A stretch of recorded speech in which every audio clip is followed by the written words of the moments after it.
Hello everyone and welcome back to my channel. In today's tutorial, I'm going to show you how to make this fun scrunchy key fob.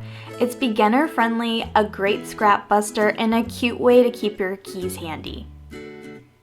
I've made a no-sew key fob in the past using webbing and classic key fob hardware, but I found that method a little tricky, so this sewn version is much easier and I love how it turned out.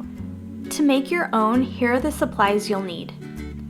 You'll need a piece of knit fabric that's 3 inches wide by 22 inches long.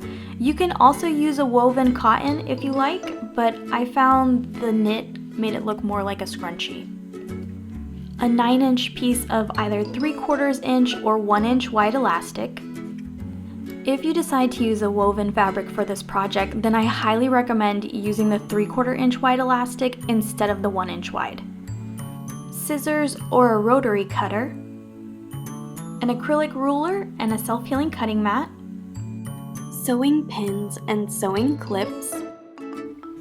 You'll also need a sewing machine and coordinating thread, a 1 inch wide lobster clasp with a D-ring.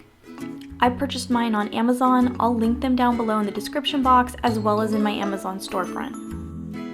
A tube turner to make turning the fabric easier, but if you don't have one, you can use your favorite method to turn the scrunchie right side out.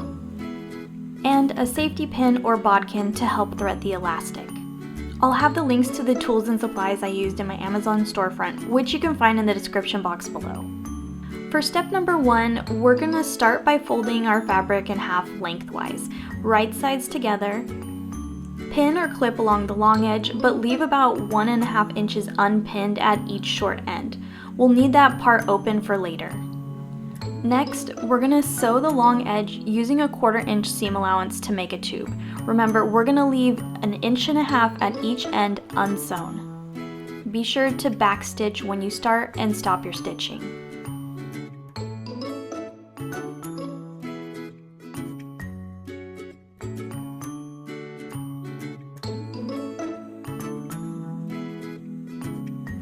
With our tube sewn, we're going to use our tube turner to carefully turn the fabric right side out, or you can use whatever method you prefer to turn your tube right side out.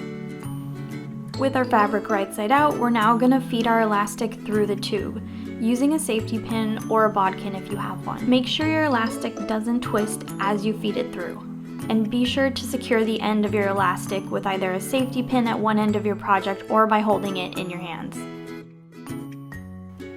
Before we sew our ends, we're going to slide our D-ring and lobster clasp onto the tube and just let it sit in the middle for now. For our next step, we're going to line up the short ends of our fabric right sides together and either pin or clip them in place. We're going to sew across them using a 1/2 inch seam allowance. This part can be a little tricky, so take your time as you sew. You also don't need to worry about using a zigzag stitch for this seam because we won't be stretching this part out. Now we can sew the ends of our elastic. Overlap the elastic ends by 1/2 inch. Sew them together with a zigzag stitch, going back and forth a few times to secure it. We're nearly done with our project. The next step is to tuck in the raw edges of the opening that we didn't sew earlier. Using your sewing pins, you're going to go ahead and pin the opening closed. We're also going to want to pull the fabric to the side a little bit to top stitch 1/8 inch away from the edge to close it up, making sure you don't sew over the elastic. You could also hand sew this with a ladder stitch, but I prefer to use my machine. Now that we have a closed loop, we're going to slide our clasp down towards the area where we just closed the opening. Fold the key fob so that the sewn part is hidden inside the fold, right under the clasp. Then we're going to carefully top stitch across the folded area to secure our D-ring.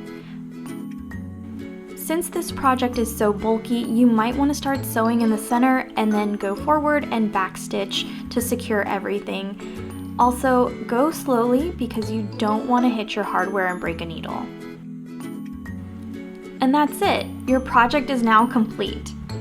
Thank you so much for watching this tutorial. If you found it helpful, please give it a thumbs up and make sure you're subscribed with the notifications bell turned on so you'll know when I upload my next project. And if you'd like to support my channel, you can also find me over at Ko-fi. I'll put the links in the description box below.